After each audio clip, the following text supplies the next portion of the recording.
السلام عليكم ورحمة الله وبركاته. الحمد لله رب العالمين والصلاة والسلام على رسوله الأمين وعلى آله وأصحابه أجمعين. أما بعد فقد قال الله تبارك وتعالى في كلامه القديم: أعوذ بالله من الشيطان الرجيم بسم الله الرحمن الرحيم. في صحف مكرمة مرفوعة مطهرة بأيدي سفرة كرام بررة. وقال الله تعالى في آية أخرى: اقرأ وربك الأكرم. وفي آية أخرى: إنه لقرآن كريم. آمنا بالله صدق الله العظيم. وقال نبينا صلى الله عليه وسلم: إن الذي ليس في جوفه شيء من القرآن كالبيت الخرب أو كما قال صلى الله عليه وسلم. எல்லா புகழும் ஏக இறைவனாகி அல்லாஹ் ஒருவனுக்கு உரித்தாகட்டும். சலாத்தும் சலாமும் ஈருலக தூதர் நமது உயிரினும் மேலான நபிகள் நாயகம் ஸல்லல்லாஹு அலைஹி வஸல்லம் அவர்கள் மீதும் அவர்களை பின்பற்றி வாழ்ந்த உத்தமர்களான சத்திய சஹாபாக்கள், தாபியீன்கள், தபவு தாபியீன்கள், நல்லோர்கள், மேன்மக்கள், குறிப்பாக இங்கே வருகை இருந்திருக்கக்கூடிய நம் அனைவர் மீதும், நம்மை சார்ந்த அனைவர் மீதும் என்றென்றும் நிலவட்டமாக. சிறப்பான ஒரு பட்டமளிப்பு விழா நிகழ்ச்சியிலே நாம் எல்லாம் இங்கே கலந்திருக்கிறோம். எனக்கு முன்னர் உரையாற்றிய ஆண்டறிக்கை வாசித்த பெருமக்கள் எல்லாம் சில செய்திகளை இங்கே பரிமாறிக்கொண்டார்கள். மனிதர்களாக வந்தவர்கள் புனிதர்களாக திரும்பி செல்கிறார்கள் என்று தலைவர் சொன்னார். ஆண்டறிக்கை வாசித்த மரியாதைக்குரிய துணை இமாம் அவர்கள் இங்கே பரிமாறப்படக்கூடிய உணவு வகைகளுடைய அந்த விவரங்களை சொன்னார். எந்த அளவுக்கு இங்கே மாணவர்கள் பராமரிக்கப்படுகிறார்கள், அரவணைக்கப்படுகிறார்கள் என்பதை எல்லாம் மரியாதைக்குரிய ஹசரத் அவர்களும் சொன்னார்கள். இதையெல்லாம் பார்க்கும்போது மறுபடியும் இங்க நம்ம ஓதலாமா அப்படின்னு தோணுது நமக்கு. ஏன்னா அந்த கலோரியெல்லாம் நம்ம ஓதல் காலத்துலாம் கிடைக்கல, பார்த்தெல்லாம் சாப்பாடு தரல, ஏதோ கிடைக்கும் சாப்பிடுவோம், ஓதணும், அப்படித்தான் இருந்துச்சு. ஹைர் அல்ஹம்துலில்லாஹ் கொடுத்து வச்ச பிள்ளைங்க. இந்த நேரத்திலே நான் இங்கே உரையாற்ற அழைக்கப்பட்டதில் ஒரு பொருத்தம் இருப்பதாக நினைக்கிறேன். அந்த பொருத்தத்தை உணர்ந்து என்னை அழைத்தார்கள் என்று நான் சொல்ல மாட்டேன். ஆனால் இயல்பில் ஒரு பொருத்தம் இருக்கிறது என்பதை நான் இங்கே சுட்டிக்காட்ட கடமைப்பட்டிருக்கிறேன். இந்த மதரசா சுபுலுஸ் ஸலாம் மதரசாவை வைத்து என்னுடைய குடும்பம் பயன்பட்டிருக்கிறது. ஏன்னா என்னுடன் பிறந்த சகோதரர் 90களில் இங்கே ஒரு ஆண்டு அல்லது 2 ஆண்டு இங்கே படித்தார். இங்கேதான் ஹிப்ஸ ஆரம்பிச்சார். அதற்கு பிறகு என்னுடைய தந்தை திருவள்ளூர்ல இருந்து இமாமத்தை முடிச்சுட்டு ஊருக்கு வந்ததுனால அவரும் இங்கிருந்து மாற வேண்டிய ஒரு சூழ்நிலை வந்தது. திருச்சியில ஓதி முடிச்சார். என்னுடைய குடும்பத்தில் இருந்து ஒரு ஹாஃபில் அவருடைய ஆரம்ப கட்ட படிப்புக்கு இந்த மதரசா உதவி இருக்கிறது அப்படிங்கிறது ஒரு பொருத்தமாக நான் பார்க்கிறேன். ஒன்று. 2வது, என்னுடைய வீடு இருக்கக்கூடிய மஹல்லாவுல மரியாதைக்குரிய மௌலானா தான் இமாமா இருக்கிறாங்க. இஸ்மாயில் மௌலானா அவங்க இங்க ஓதி முடிச்சவங்க. எங்க வீடு பள்ளிவாசலுக்கு ரொம்ப பக்கத்துல இருக்கு. அது இல்லாம ஊர்ல இன்னொரு வேற நடக்கும். என்னன்னா வீட்டுக்கு பக்கத்திலேயே கொண்டு வந்து குழாயை மாட்டிடுவாங்க. இங்க மாதிரி பள்ளிவாசல்ல இருக்காது, குழாய் வீட்டுக்கு பக்கத்திலேயே வந்துடும். டெய்லி அவருடைய இனிமையான குரலை ஊருக்கு போகின்ற நேரம் எல்லாம் கேட்கக்கூடிய ஒரு வாய்ப்பு இருக்கும். கண்டிப்பாக அது இந்த மதரசா உருவாக்கிய ஒரு வாய்ப்பு என்பது நிச்சயமாக நான் இங்கே சுட்டிக்காட்ட கடமைப்பட்டிருக்கிறேன். அந்த வகையில தினம்தோறும் இந்த மதரசாவினுடைய பலன்களை அனுபவித்துக் கொண்டிருக்கக்கூடிய ஒரு குடும்பமாக, ஒரு இல்லமாக என்னுடைய இல்லம் இருக்கிறது என்கின்ற ஒரு பொருத்தத்தை நான் ஆரம்பத்தில் இங்கே தெரிவிக்க கடமைப்பட்டிருக்கிறேன். அருமையான தோழர்களே, மரியாதைக்குரிய ஹஜரத் அவர்கள் சொல்லும் போது இங்க சொன்னார்கள், இங்கே பட்டம் வழங்கப்படுகிறது. ஹாஃபித் பட்டம் என்பது பொதுவாக பட்டம் என்பது ஒரு மனிதருடைய தகுதி என்றுதான் நாம் பார்க்கிறோம் இல்லையா? ஒரு மனிதருடைய தகுதியில தான் பார்க்கிறோம். அவருக்கு கிடைக்கக்கூடிய சிறப்பு என்று பார்க்கிறோம், அவருக்கு கிடைக்கக்கூடிய உயர்வு என்று நாம் பார்க்கிறோம். உயர்வு என்பது உண்மைதான், அதில் எந்த சந்தேகமும் இல்லை. ஆனால் ஹாஃபிஸ் என்கின்ற பட்டம் என்பது அது தகுதியை விட, அது மரியாதையை விட பொறுப்பை உணர்த்தக்கூடிய பட்டம் என்பதை நாம் புரிந்து கொள்ள வேண்டும். ஏன்னா குர்ஆனை சுமந்த இவர்கள் அனைவரும் ராணுவ வீரர்கள் என்று சொன்னார்கள். ஹாஃபில் என்கின்ற சொல்லுக்கு மனப்பாடம் செஞ்சவங்கன்னு அர்த்தம் சொல்றோம்ல, அது ஒரு பகுதி தான். அதுக்கு நேரடி பொருள் என்னன்னு சொன்னா பாதுகாவலர்கள் என்றுதான் பொருள். மனதில் தேக்கி வைத்து பாதுகாத்துக் கொண்டிருக்கிறார்கள். குர்ஆனுடைய பாதுகாப்பை இறைவன் இவர்கள் மூலமாக உறுதி செய்து கொண்டிருக்கிறான். சொல்ல போனா குர்ஆன் என்பது மனிதர்கள் பிறப்பதற்கு முன்பே தோற்றுவிக்கப்படுவதற்கு முன்பே பாதுகாக்கப்பட்டுக் கொண்டிருந்தது. திருக்குர்ஆன் என்பது வானத்தில் இருக்கும் போதும் பாதுகாக்கப்பட்டது, வானத்திலிருந்து பூமிக்கு வருகின்ற போதும் பாதுகாக்கப்பட்டிருந்தது, பூமிக்கு வந்ததற்கு பிறகும் அந்த குர்ஆன் பாதுகாக்கப்பட்டது என்று நாம் திருக்குர்ஆனிலே பார்க்கிறோம்.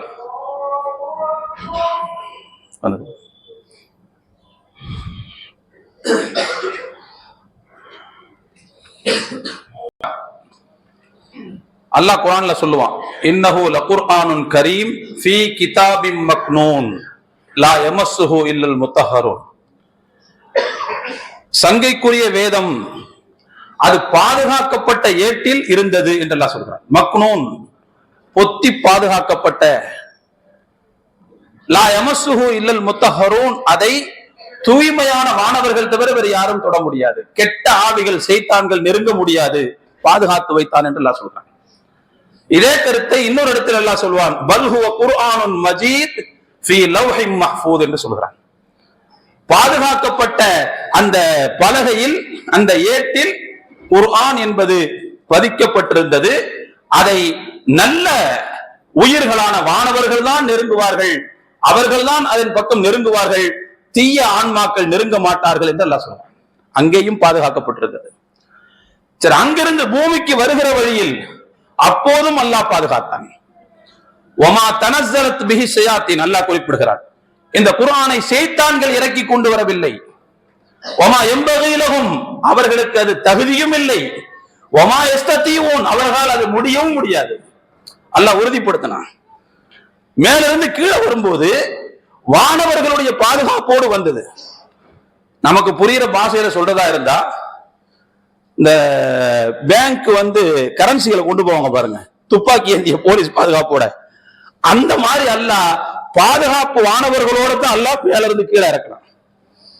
குர்ஆனை எந்த விதமான கெட்ட ஆன்மாக்களும் நெருங்கவே முடியாது, சைத்தான்கள் நெருங்கவே முடியாது என்று அல்லாஹ் சொன்னான். பாதுகாத்து கொண்டு வந்தான்.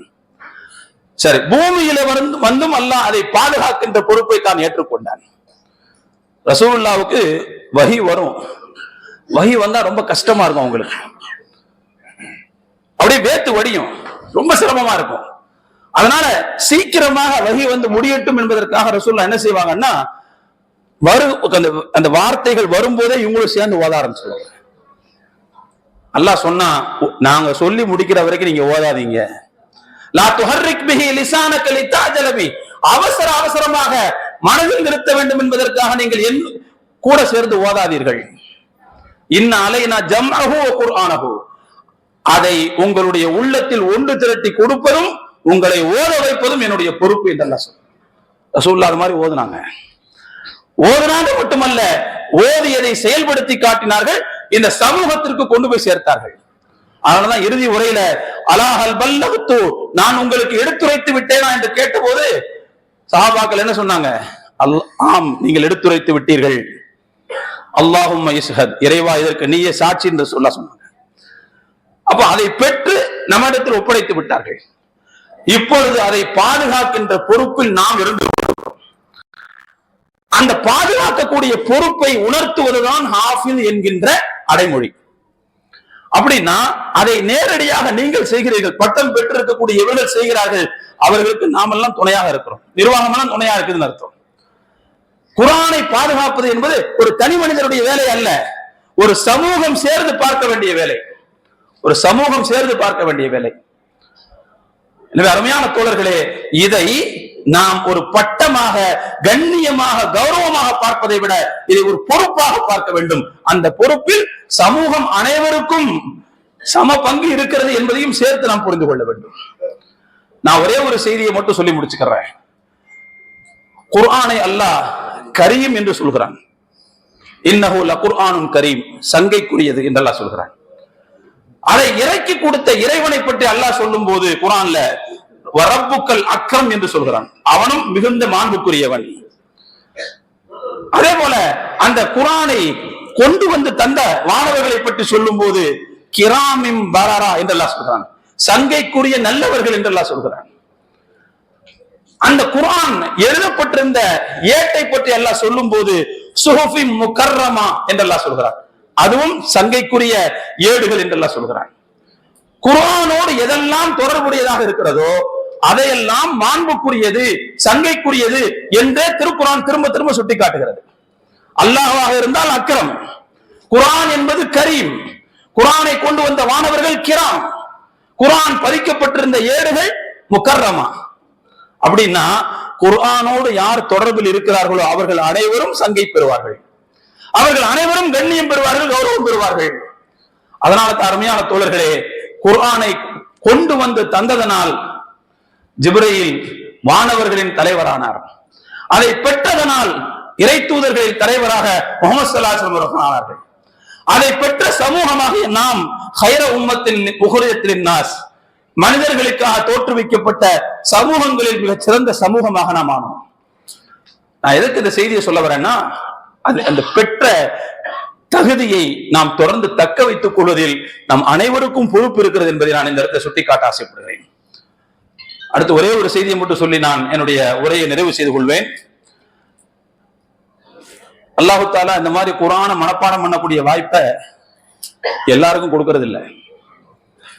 அதற்கு உழைக்கக்கூடிய வாய்ப்பு எல்லோருக்கும் கிடைக்கலாம் அல்லது கிடைக்காம போகலாம். ஆனால் அதை மனனம் செய்யக்கூடிய வாய்ப்பை அல்லாஹ் எல்லோருக்கும் கொடுத்து விடுவதில்லை. யாருக்கு அல்லாஹ் நாடுகிறானோ அவர்களுக்கு தான் நல்லா கொடுக்கிறான். ஏன்னா எவ்வளவு பெரிய அறிஞர்கள் எல்லாம் அந்த வாய்ப்பு எங்களுக்கு கிடைக்கவில்லையே என்று சொல்வார். நான் ஓதுன மதரசா நீடூர்ல நான் சின்ன பிள்ளையா இருக்கும் போது அல்லாமா ஷம்சுல் ஹுதா ஹஜ்ரத் அவங்க இருந்தாங்க. அவங்களுக்கு ஹாஃபிஸாக்கள்னா ரொம்ப பிடிக்கும். அதுலயும் குறிப்பா சின்ன வயசு பிள்ளைங்க ஹிஃப்ஸ் முடிச்சா ரொம்ப சந்தோஷப்படுவாங்க. ஹஜ்ரத் இந்த வயசுலயே குர்ஆனை முடிச்சிட்டான், பாவன் குர்ஆனை மனப்பாடம் பண்ணிட்டான், ஏதாவது ஒரு ஆயத்தை பத்தி கேட்கணும்னா போய் அந்த ஹாஃபிஸாவை கூட்டுவா அப்படிம்பாங்க. அந்த பையன் சின்ன பையனா தான் இருப்பார், அந்த ஹாஃபிஸாவை கூட்டுவாங்கன்னு சொல்லுவாங்க. ரொம்ப மரியாதை கொடுப்பாங்க.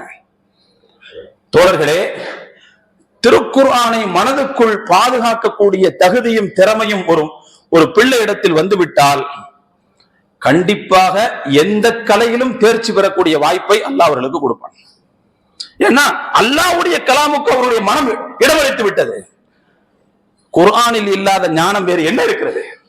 எனவே மற்ற எல்லா கலைகளும் எல்லா கல்விகளும் அறிவுகளும் நிச்சயமாக அவருடைய மனதுக்குள்ளே இடம்பெறுவதற்கான வாய்ப்பு இருக்கிறது. அதனாலதான் நம்ம சொல்றோம், இது அல்லாஹ் எல்லாருக்கும் கொடுக்கிற பாக்கியம் கிடையாது. அன்வர் ஷா காஷ்மீரின்னு சொல்லிட்டு ஒரு பெரிய அறிஞர் இருந்தார்கள், தேவபந்து சார்ந்த உலமாக்களுக்கு தெரியும், மிகப்பெரிய அறிஞர்.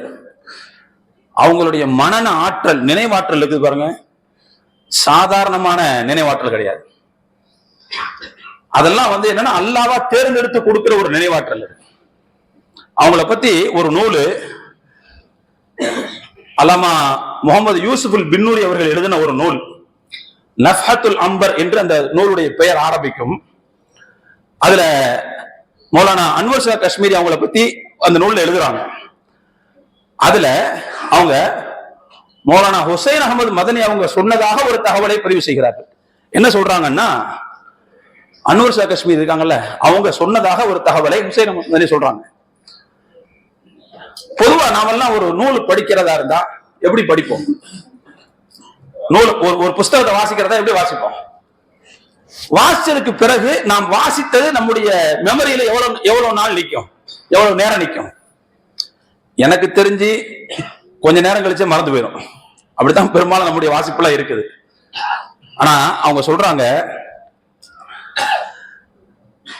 அவர்கள் மேலோட்டமாக மேலெழுந்த வாரியாக ஒரு நூலை வாசித்தால் அந்த நூல்களில் இருந்து கிடைத்த தகவல்கள் அவங்களுடைய நினைவகத்துல போய் பதிஞ்ச அந்த தகவல்கள் அவங்க சொல்றாங்க 15 வருஷத்துக்கு எனக்கு அழியவே அழியாதுங்கிறாங்க. 15 வருஷத்துக்கு அழியாதான். மேலெழுந்த வாரியாக வாசித்தால், இந்த கதை புக்கெல்லாம் படிப்பாங்கல்ல, அந்த மாதிரி மேலெழுந்த வாரியான ஃபாஸ்ட் ரீடிங் சொல்ற பாருங்க. இந்த ஃபாஸ்ட் ரீடிங்ல அவங்களுக்கு கிடைச்ச திரட்டின தகவலை அவங்களுடைய மெமரியில 15 வருஷத்துக்கு இருக்குமா. ஆனால் அதையே அவர்கள் ஊன்றி படித்தால், ஆழ்ந்து படித்தால், தகவல்களை திரட்டி படித்தால் கபூருக்குள்ள வைக்கிற வரைக்கும் மறக்கவே மறக்காதான் அவங்களுக்கு.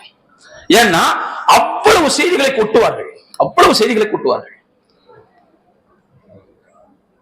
எதுக்கு சொல்ல வரேன்னு சொன்னா, அவங்களுடைய நினைவாற்றல். இந்த செய்தியை நான் நூல்லே படிச்சேன். அவங்களோட இன்னொரு தகவல் செவிவழி செய்தியாக உஸ்தாத்மார்கள் சொன்னதை நான் கேட்டிருக்கிறேன். அவங்க ஒரு தடவை எகிப்துல ஒரு நூலகத்துக்கு போனாங்களாம். அந்த நூலகத்துல ஒரு புஸ்தகத்தை ஒண்ணு பார்த்திருக்கிறாங்க. நல்ல அருமையான புஸ்தகம். அதை எடுத்துட்டு பிரிண்ட் பண்ணா நல்லா இருக்கும் அப்படின்னு நினைச்சு இந்த நூலகர் பொறுப்பாளர்கிட்ட அனுமதி கேட்கிறாங்க. இந்தியாவுக்கு நான் கொண்டு போயிட்டு ஒரு பிரதி எடுத்துட்டு உங்களுக்கு அனுப்பி வச்சிடுறேன்.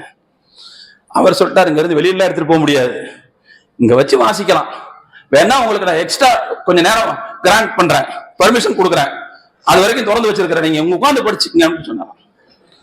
மௌலானா 3 நாள் போய் படிச்சாங்களா. அத அந்த நூல் பல நூற்றுக்கணக்கான பக்கங்கள் உள்ள ஒரு நூல். 3 நாள் வாசித்திருக்கிறார்கள். வாசிச்சு முடிச்சுட்டு இந்தியாவுக்கு வந்துட்டாங்க. தேவபந்துக்கு வந்ததுக்கு பிறகு அந்த நூலை அவர்கள் எழுதியிருக்கிறார்கள். எழுதி முடித்தார்கள் என்பது ஆச்சரியம் அல்ல. எழுதி முடித்த அந்த படியை, அந்த பிரதியை எகிப்து நூலகத்திற்கு அனுப்பி, இதை உங்கள்கிட்ட உள்ள மூல பிரதியோட கொஞ்சம் ஒத்து பார்த்து தவறுகள் இருந்தா திருத்தி அனுப்புங்கன்னு சொல்லி அனுப்பியிருக்கிறாங்க. அந்த நூலக பொறுப்பாளர் பார்த்துட்டு அசந்துனா மனுஷன். இவ்வளவு பெரிய பேராற்றல், இவ்வளவு பெரிய நினைவாற்றல் எங்கிருந்து வந்துச்சு இவருக்கு?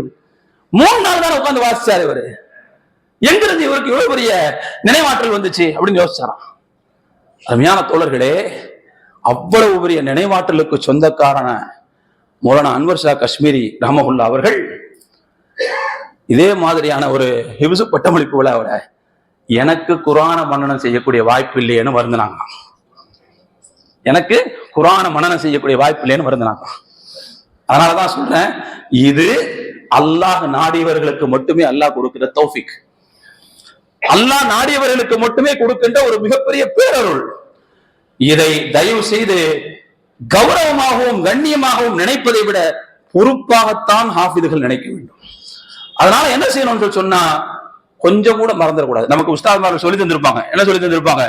டெய்லி குர்ஆன் ஓதாட்டி, இந்த குர்ஆன் என்பது அவுத்து விடப்பட்ட ஒட்டகம் மாதிரி சட்டுன்னு ஓடி போயிடும். நீங்க அடுத்த வருஷம் ரம்ஜானுக்கு ஓதிக்கலாம்னு வச்சுக்கங்க, அடுத்த வருஷம் தராவி தொழிக்கும் போது தாளம் போடணும் உட்காந்து. அப்படித்தான் இருக்கும். அதனால டெய்லி என்ன செய்யணும்? குர்ஆன் ஓத வேண்டும். இஸ்ஹாக் இப்னு ராஹவி ரஹ்மத்துல்லாஹி சொல்றாங்க, ஒரு மனிதர் 40 நாள் குர்ஆன் ஓதாமல் இருந்தால் அது வெறுக்கத்தக்க விஷயம் என்று சொல்றாங்க. 40 நாள் ஓதாமல் இருந்தா வெறுக்கத்தக்க விஷயம். அதுக்காண்டி 40 நாளைக்கு ஒரு தடவை ஓதணும்னு அர்த்தம் கிடையாது. ஒரு அளவு சொல்றாங்க, இதற்குள்ளேயாவது ஓதாட்டி, குர்ஆனோட தொடர்பு இல்லாட்டி அது மிகப்பெரிய வெறுக்கத்தக்க விஷயத்தை அவர் செய்கிறார் என்று சொல்கிறார். எனவே அருமையான தோழர்களே, இந்த ஹாஃபிதுகளை நாம் கண்ணியத்தோடு வழி அனுப்பி வைப்போம். அல்லாஹு தஆலா இவர்கள் மூலமாக சமூகத்திற்கு மிகப்பெரிய மறுமலர்ச்சியை தந்தருள் புரிவானாக. குர்ஆனை காப்பாற்றக்கூடிய அந்த பணியிலே, பொறுப்பிலே இவர்கள் எல்லாம் மிகப்பெரிய தலகர்த்தராக செயல்பட வேண்டும் என்று நாம் இங்கே துஆ செய்து வழி அனுப்பி வைப்போம். இவர்களுக்கு யாரெல்லாம் உடலாலும் பொருளாலும் தங்களுடைய உணர்வாலும் மற்ற இன்னபிற உதவிகளாலும் தொடர்ந்து அவர்களுக்கு உதவி செய்து கொண்டிருக்கிறார்களோ அப்படிப்பட்ட பெருமக்களுடைய வாழ்க்கை அல்லாஹு தஆலா இம்மையிலேயும் மறுமையிலேயும் சிறந்தோங்க செய்ய வேண்டும் என்கின்ற துஆவோடு வாய்ப்பளித்தமைக்கு நன்றி கூறி என்னுடைய உரையை நிறைவு செய்கிறேன். வாஹிரு தஅவானா அனில் ஹம்துலில்லாஹி ரப்பில் ஆலமீன். அஸ்ஸலாமு அலைக்கும் வரஹ்மத்துல்லாஹி வபரகாத்துஹு. அல்ஹம்துலில்லாஹி கஃபா வஸ்ஸலாத்து வஸ்ஸலாமு அலா மன் லா நபிய்ய பஅதா. கண்ணியத்திற்கும் பெருமதிப்புக்குரிய உலமா பெருமக்களே, கண்ணியத்துக்குரிய இந்த பள்ளியின் தலைவர் அவர்களே, மற்றும் இந்த பள்ளியின் நிர்வாகிகளே, மற்றும் பல இடங்களிலிருந்து வந்திருக்கக்கூடிய சங்கை மிக்க பெரியார்களே, சகோதரர்களே, கண்ணியத்துக்குரிய வரை தந்திருக்கும் உலமா பெருமக்களே, ஹாஃபிலுடைய பட்டம் வாங்க இருக்குகின்ற மாணவ கண்மணிகளே, அவருடைய பெற்றோர்களே, உங்கள் அனைவர்களுக்கும் என்னுடைய காணிக்கை சலாத்தின் மூலம் தெரிவித்துக் கொள்கின்றேன். அஸ்ஸலாமு அலைக்கும் வரஹ்மத்துல்லாஹி வபரகாத்துஹு. அல்ஹம்துலில்லாஹ். மனம் நிறைவோடும் சந்தோஷத்தோடும் உங்களிடத்தில் பேசுகின்ற ஒரு வாய்ப்பை அல்லாஹ் தந்திருக்கிறார். நம்முடைய தலைவர் அவர்கள் உண்மையிலே அல்லாஹ் தஆலா அவருடைய உள்ளத்தில் ஒரு அளவுக்கு அதிகமான ஒரு ஆர்வம் இந்த குர்ஆன் மீது போட்டிருக்கான். அதுக்கு ஒரு அடையாளம் தான் இதுவரைக்கும் நான் எங்கேயே பார்க்கல. தலா அல் பத்ரு அலைனா அழகான ஒரு கவியை பாடி, அது அவர் ஒரு சின்ன அவர் சொன்னாங்க, நான் எவ்வளோ போட்டிருக்கேன் சாயா அப்படின்னு சொன்னாங்க. அது உண்மையிலே குர்ஆனுடைய ஒரு முகப்பத்தில் போடப்பட்ட துணி. அவர்கள் நம்ம இமாம் அப்புறம் மற்ற இமாம்கள் எல்லாரும் வந்து அந்த காட்சி இருக்குத, சுப்ஹானல்லாஹ், மனசு ரொம்ப சந்தோஷமாயிருச்சு. ஏன்னா குர்ஆனை வந்து கண்ணியப்படுத்தணும்னு தான் அதை செஞ்சாங்க, வேற ஒன்றும் இல்லை, வேற எந்த நோக்கமும் இல்லை. உண்மையிலே இப்படித்தான் இருக்க வேண்டும். குர்ஆனை கண்ணியப்படுத்துவது, குர்ஆன் உடையவர்களை கண்ணியப்படுத்துவது, அல்லாஹ்வை கண்ணியப்படுத்த மாதிரி. ஒமன் யுஅல்லிம் ஷாயிர் அல்லாஹ் ஃபஇன்னஹா மின் தக்வல் குலூப். அல்லாஹ் சொல்றான், அல்லாஹ்வுடைய அடையாள சின்னங்களை யார் கண்ணியப்படுத்துகின்றார்களோ அது இறையச்சத்துக்கு அடையாளம் என்று அல்லாஹ் குர்ஆனை சொல்கிறான். அல்லாஹ்வுடைய பெரிய ஒரு விஷயம். ரொம்ப நல்லா பேசுனாங்க, அழகா சொன்னாங்க, நிறைய விஷயம் சொன்னாங்க. அதுல இந்த ஹாஃபில்களை பற்றி சொன்னாங்க, மற்ற இங்கு இருக்கக்கூடிய உஸ்தாத்மார்களை பற்றியும் தெளிவாக சொன்னார். உண்மையிலே ஒரு பிள்ளைய ஹாஃபில் ஆகிறது என்பது அல்லாஹ்வுடைய அருள் தான், அல்லாஹ்வுடைய மாபெரும் கிருபை தான். இல்லை என்றால் அது ஆகாது. நாமும் நமது பிள்ளைகளை ஹாஃபிலாக ஆக்கி அழகு பார்க்க வேண்டும், அவர்களை நாம் ஓத வைக்க வேண்டும். அந்த ஹிஃபுலை அவர்கள் இங்கே வந்திருக்கக்கூடிய தாய் தந்தையர்களும் கவனத்தில் கொள்ள வேண்டும். இந்த பிள்ளைகளுடைய ஹிஃபுலை இப்போ கஷ்டப்பட்டு இவங்க பாதுகாத்து ஹாஃபிலாக்கி எல்லாருமே 8 தௌரு 10 தௌரு முடிச்சு தான் உங்கள்கிட்ட அனுப்புகிறாங்க. உடனடியாக பட்டம் கொடுத்து அனுப்புறது கிடையாது. அதை கேட்கப்படும், எத்தனை தௌரு பண்ணியிருக்கீங்க, குறைஞ்சது 8 தௌராவது பண்ணணும். சிலவர் 10 தௌரு பண்ணியிருப்பாங்க. அதுக்கு பின்புதான் இந்த பிள்ளைகளை உங்கள்கிட்ட ஒப்படைக்கப்படுகின்றது. தாய் தந்தையர்கள் இந்த பிள்ளை மீது கவனம் வைக்க வேண்டும். சில பேர் வேற துறையில கூட கொண்டு போயிடலாம், படிப்பு அதில் இதில், என்றாலும் இந்த நியாமத்தை வந்து விட்டுறக்கூடாது. அவர்கள் மீது கவனம் செலுத்தி கொண்டே இருக்க வேண்டும். நாம் எல்லாம் குர்ஆனுடைய சிறப்பை பற்றி கேட்டோம், நிறைய கேட்டிருக்கின்றோம். அல்லாஹ் தஆலா பெரிய சிறப்பு இதில் வைத்திருக்கிறான். அதை சொன்னாங்க இல்லையா, இந்த பரக்கத்து, இந்த பள்ளி பெருசாயிருச்சு, எல்லாமே சிறப்பாயிருச்சு. அண்ணா நகர்னா அது உண்மையில அண்ணா நகர், நகருக்கெல்லாம் அண்ணாவாயிருச்சு. எல்லா விஷயத்தையும் அண்ணா நகர் தான் இது. ஏன்னா ஒரு பிள்ளை ஹிஃபுல் போகணும்னு சொன்னால் சிறந்த மார்க்ஸா எதுன்னு கேட்டால் நாங்கள் என்ன சொல்லுவோம், அண்ணா நகரில் கொண்டு சேருங்க. நம்ம யூசுப் ஆஜியார் இருக்கார், ரொம்ப ஸ்ட்ரிக்டாக இருப்பா, ஒரு ஆளை கூட சேர்க்க மாட்டாங்க. ரொம்ப கஷ்டப்பட்டு தான் ஒரு ஆளை சேர்க்கணும். அந்த அளவுக்கு அடிப்படை நிறைய இங்கே மற்ற மார்க்ஸாக்களை மாதிரி இல்லை. இதில் உருவாக்கக்கூடிய பெரிய ஒரு அல்ஹம்துலில்லாஹ், அல்லாஹ் தஆலா இன்றைக்கு எல்லோரும் கலந்து செய்கிறோம். நம்முடைய ஹஜரத் மௌலானா ரஹ்மத்துல்லாஹி அலைஹி யக்கூப் ஹஸரத் அவர்கள், அவர்களுக்கு அப்போ ரொம்ப உறுதுணையாக இருந்த ஹிதாயத்துல்லா ஹஸரத் அவர்கள், அவங்க தான் ரொம்ப இந்த ஹிஃபுல் மார்சாக்குடைய விஷயத்தில் அளவுக்கு அதிகமாக முஹப்பத்து குர்ஆன் மேலே கிட்டத்தட்ட 30 பிரான்ச்சுகள் அவங்க ஏற்படுத்தினாங்க. இதுவரைக்கும் அல்ஹம்துலில்லாஹ் 2000 ஹாஃபில்கள் ஆயிருக்காங்க. மொத்தத்தில் 2000 ஹாஃபில். அதுக்கு பெரிய ஒரு உறுதுணை யாரு, நம்ம பெரிய யக்கூப் ஹஸரத், அவங்களுக்கு ரொம்ப உறுதுணையாக இருந்து அதை ஊக்கப்படுத்தியவர்கள் ஹிதாயத்துல் ஹஸரத். தொழுதுகிட்டே இருப்பாங்க, 2 நிமிஷம் கிடைச்சா கூட தக்பீர் ஏற்றுவாங்க. அல்லாஹ் தஆலா ஒரு பெரிய பயணத்தில் நிறைய நாள் கூட பயணம் செஞ்சுருக்கோம், கொஞ்சம் டைம் கிடைச்சா கூட எடுத்து ஓத ஆரம்பிச்சிடும். அல்லாஹ் அவ்வளோ பெரிய ஒரு சிஃபத்தை கொடுத்துருந்தோம். அவர்களுடைய உழைப்பு முதல்ல நம்ம சைஃபுதீன் ஹஸரத்தை கொண்டு வரும்போது பல சிக்கல் இருந்துச்சு. இருந்தாலும் அவங்க தான் கொண்டு வந்து இங்கே எப்படி அவரை முதல்ல இந்த கிராத்தை அடிப்படையில் கொண்டு வரணும்னு சொல்லி கொண்டு வரப்பட்டுச்சு, வேற மார்சாவில் இருந்து. அதில் பல கஷ்டம் வந்தாலும் அவங்க உடனே அல்லாஹ்வுடைய கிருபை. ஒவ்வொரு காலத்திலும் அல்லாஹ் தஆலா சிறந்த நிர்வாகிகளே நமக்கு இதில் தந்து கொண்டு தான் இருக்கின்றன. எல்லாருமே சிறந்த நிர்வாகிகள் தான், யாரையுமே குறை சொல்ல முடியும். ஆனால் இப்போ இருக்கக்கூடிய தலைவர் அவர்கள் அல்லாஹ் உள்ளத்தில் இந்த குர்ஆனுடைய முஹப்பத்து, உலமாக்குடைய முஹப்பத்து. நாங்கள் வந்த ஒரு டீ சாப்பிட வச்சாங்க, அதிலே அவங்க முகப்பத்து வெளியாச்சு. டீ தான் அதில் என்னெல்லாமோ வகைகள், எத்தனை வகை இருக்கலாம் கொண்டு வந்துட்டாங்க. இது வரைக்கும் அப்படி டீ சாப்பிட்டதே இல்லை. அல்லாஹ் தஆலா ஒரு முகப்பத்துக்கு ஒரு எடுத்துக்காட்டு. அதே மாதிரி இமாமின் மீது அவர்களுக்கு ஒரு அன்பு.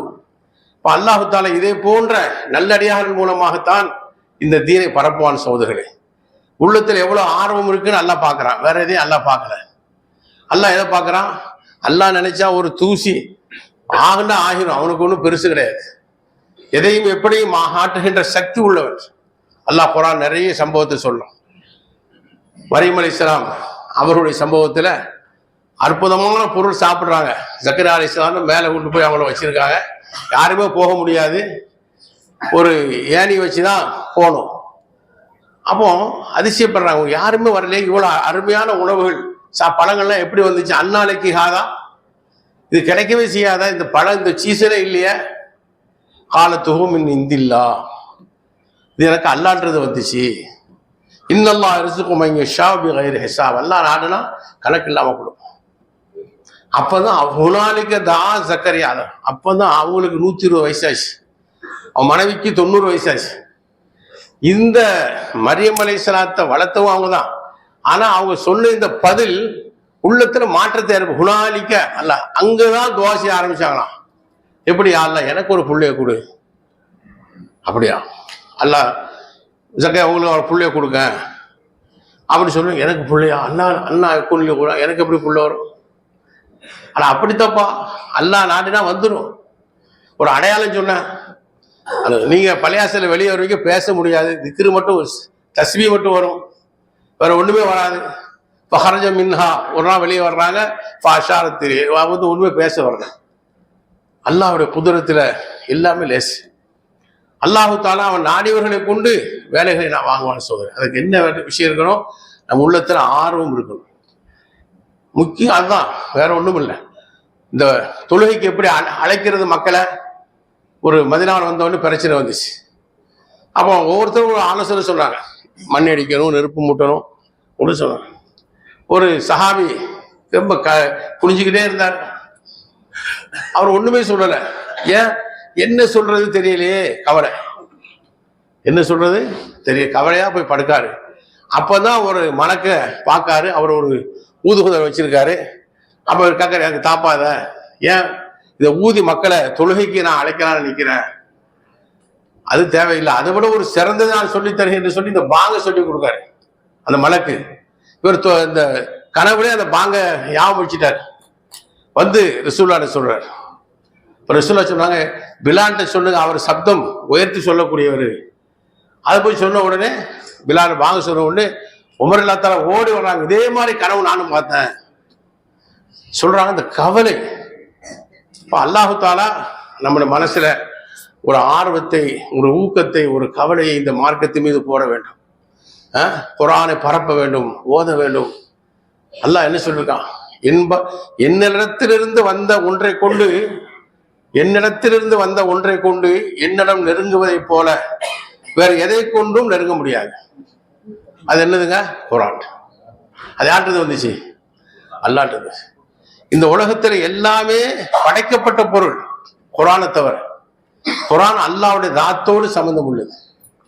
அல்லாஹ்ட்ட பேசணும்னு ஆசை இருக்கா?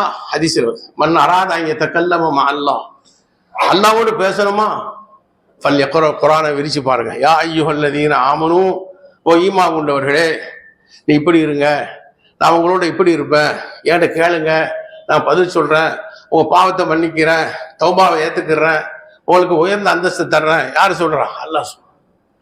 அப்படியே நீங்க திகைச்சிருவீங்க, யா அல்லாஹ் இப்படியாண்டு பேசுறியா, நீ எப்படி பேசுற நீ ரப்புல் ஆலமீன். தமிழ் தர்ஜுமாவை படிச்சு பார்க்கணும், நினைச்சு பார்க்கணும், சும்மா இல்லை. ஒரு மனிதன் ஹதீஸில் என்ன வருது? குர்ஆனை ஓதுறாரு, திக்ரு செய்ய முடியல. மன் ஷகலில் குர்ஆன், குர்ஆன் ஓதுவதனால திக்ரு செய்ய முடியல, துஆ செய்ய முடியல, குர்ஆன் ஓதிக்கிட்டே இருக்காரு. ஹதீஸில் வருகின்றது, குர்ஆன் ஓதுவதனால திக்ரு செய்ய முடியலையா? அல்லாஹ் சொல்றானா, பரவாயில்ல, கவலைப்படாத, திக்ரு செய்யறவர்கள் கொடுக்க நன்மை விட கூட கொடுக்குறேன். துஆ செய்ய முடியலையா? துஆ செய்யறாங்களே அதை விட அதிகமாக உனக்கு நான் கொடுக்குறேன். எப்பேற்பட்ட ஹதீஸ் சகோதரரை பாருங்க, சுப்ஹானல்லாஹ். நம்ம இதை ஓத வேண்டும். அல்லாஹ் முதல் இக்ரா பிஸ்மி ரப்பிக்கல்லதி ஹலக், முதல்ல என்ன சொன்னா? நபியே ஓதுவீர்களாக. வேற ஒரு இடத்துல சொல்ல உத்துருமா ஊஹை இலைக்க மினல் கிதாப், நபியே உங்கள் மீது இறக்கப்பட்ட வேதத்தை ஓதுவீர்களா? ஸல்லல்லாஹு அலைஹி வஸல்லம் ஓதுனாங்க. ஒரு சஹாபி பின்னால் நின்று தொழுதாரு. 1 ஜுஸு 2 ஜுஸு 3 ஜுஸு 5 ஜுஸுக்கு மேல போன உடனே அவர் விட்டுட்டு போயிட்டார். அதுக்கு மேல நிக்க முடியல. நம்மளால நிக்க முடியுமா? எவ்வளவு முஹப்பத் சகோதரர். அர் ரஹ்மான் அல்லமுல் குர்ஆன். அல்லாஹு தஆலா தன்னை பத்தி சொல்லும்போது ரஹ்மான், அவன் தான் அந்த குர்ஆன் நம்ம கற்றுத்தந்தான். ஆக சகோதரர்களே, அனுபவபூர்வமாக நாம் பார்க்க வேண்டும், ஓத வேண்டும். ஓதாம நம்ம இருப்பது, ஓதாம ஒரு நாள் இருக்க வேணாம்னு சொல்ல தமிழ்ல, அது நமக்கு தான் பொருந்தும். முஸ்லிம்கள் குர்ஆனை தன்னோடு அணைத்துக் கொள்ள வேண்டும். அதுல கருத்துக்களை பார்க்க வேண்டும், படிக்க வேண்டும். எத்தனை பேர் நீங்க சொல்றாங்க நாங்கள் குர்ஆனை பார்த்து இஸ்லாத்தில் வந்தோம் சகோதரர்கள். ஆகவே நம்மகிட்ட மிகப்பெரிய ஒரு ரசூலுல்லாஹ்வுடைய அற்புதங்கள்ல எல்லாமே பயிற்சி. 300 முஅஜிஸா, 300 அற்புதம், அதை விட அதிகமான அற்புதங்கள். ஆனா கியாமத்து வரைக்கும் இருக்கக்கூடிய ஒரே அற்புதம் எது? குர்ஆன் மட்டும்தான். குர்ஆன் மட்டும்தான். அது கியாமத்து வரைக்கும் இருக்கு. சாதாரணமான அற்புதம் அல்ல சகோதரர்களை, சொல்லிக்கிட்டே இருக்கலாம். அதை ஓதுங்க. இமாம் பூசரி சொல்லுகிறார், இன் தத்துருஹா ஹைஃபத்தன் மின் ஹர்ரி நாரினாதா, நீ அல்லாஹ்வுடைய அச்சத்தோடு ஓதினால் உன் வாயிலிருந்து வருகின்ற எச்சி நரகத்தின் நெருப்பை அணைக்குகின்ற சக்தி உள்ளது. அவ்வளவு சக்தி அல்லாஹ் கொடுத்துருக்கான். சாதாரணமான ஒன்றல்ல. ஆகவே நாம் ஒவ்வொருவரும் குர்ஆனை ஆசை வைக்க வேண்டும். சஹாபாக்கள் ஹாதா கலாம் ரப்பி எடுத்து சொல்லுவாங்க, என் ரப்புடைய பேச்சு, என் ரப்புடைய பேச்சு. இப்போ அல்லாஹ் என்ன செய்யறான்? நம்மளை பிரியப்படுகிறான். கியாமத்து நாளையில எல்லா அமல்களும், எது தொழுக முடியாது, நோன்பு கிடையாது, ஒண்ணும் கிடையாது. ஆனா ஒன்னே ஒன்று இருக்கு. எது இருக்கு? குர்ஆன் ஓதுவது இருக்கு. அல்லாஹ் சொல்வான், இக்ரா, அடியானே ஓது, உலகத்தில் ஓதுனீங்களா அதை மாதிரி ஓது, அவனோட தர்ஜாவை தந்துக்கிட்டே இருக்கேன். நபிமார்களுக்கும் ஹாஃபில்களுக்கும் ஒரே வித்தியாசம் தான், ஒரே தர்ஜா தான். நபிமார்களுக்கு வஹி வரும், இவங்களுக்கு வஹி வராது. இதோட ஒரு தர்ஜா என்ன சொல்லுங்க? சாதா இல்லை. நாமும் அதை விளங்க வேண்டும், அந்த ஹாஃபில்களும் அதை விளங்க வேண்டும். மவுத் வரைக்கும் இந்த குர்ஆனை ஓதிக்கொண்டே இருக்க வேண்டும். இல்லை என்றால் ஓடிவிடும். ஒரே நாளில் குர்ஆன் முடிச்சவங்க எல்லாம் சில மாசங்கள் ஓதாமல் இருந்து திருப்பி பாடம் கேட்டா ஒன்றும் தெரியல, ஓடிடும். அவ்வளவு வேகமாக நமக்கே பார்க்கணும். ஆக சகோதரர்களே, அல்லாஹ்வுடைய பெரிய ஒரு அருள். அல்ஹம்துலில்லாஹ். நீங்கள் எல்லாம் பல பேரை பார்க்குற, பல வயசு உள்ளவங்க, வயசு முதிர்ந்தவர்கள், ஒரு ஆர்வத்தில் குர்ஆனுடைய ஹிஃப்ல், இந்த பட்டமளிப்பு விழா என்ற ஒரே ஒரு எண்ணத்தில் எங்கிருந்தெல்லாமோ வந்திருக்கின்றீர்கள். பலர்கள் வந்திருக்கின்றார்கள், பல உலமாக்கள் வந்திருக்காங்க. ஒரு சந்தோஷத்துல அல்லாஹ் எல்லாரையும் கபூல் செய்வானா, எல்லாருக்கும் அல்லாஹ் சொர்க்கத்தை கொடுப்பானா, அவனுடைய அன்பை அல்லாஹு தஆலா சொல்வானா.